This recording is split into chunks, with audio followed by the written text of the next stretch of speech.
রাসূল করিম সাল্লাল্লাহু আলাইহি ওয়াসাল্লাম আয়েশা রাদিয়াল্লাহু তাআলা আনহাকে বলেছেন, ইয়া আয়েশা, ইন্নাল্লাহ রাফিকুন ইউহিব্বুর রিফকা ফিল আমরি কুল্লিহি। হে আয়েশা, নিশ্চয়ই আল্লাহ তাআলা কোমল, তিনি সকল কাজে কোমলতাকে পছন্দ করেন।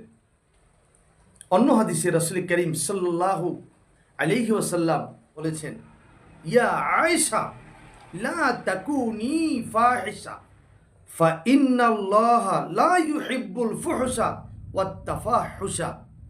হে আয়েশা, তুমি অশালীন হইও না, নিশ্চয়ই আল্লাহ তাআলা অশালীনতা ও অশ্লীলতাকে পছন্দ করেন না।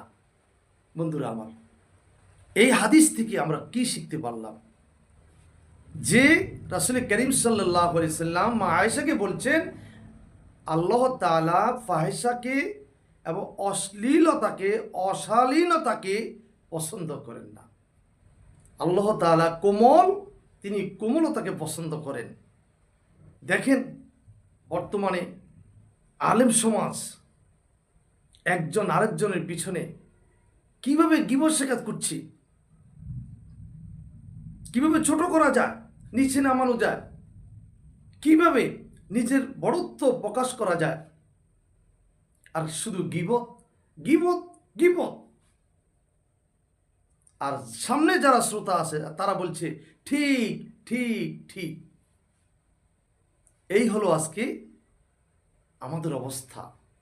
মানুষকে গীবত শিখাবেন না, মানুষকে পরনিন্দা, হিংসা, বিদ্বেষ এগুলো শিখাবেন না, দলাদলি শিখাবেন না।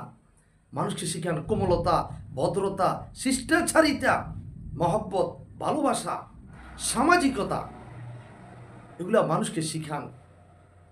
দেখবেন মানুষ ইসলামের দিকে পঙ্গফলের মতো ঝাঁপিয়ে পড়বে।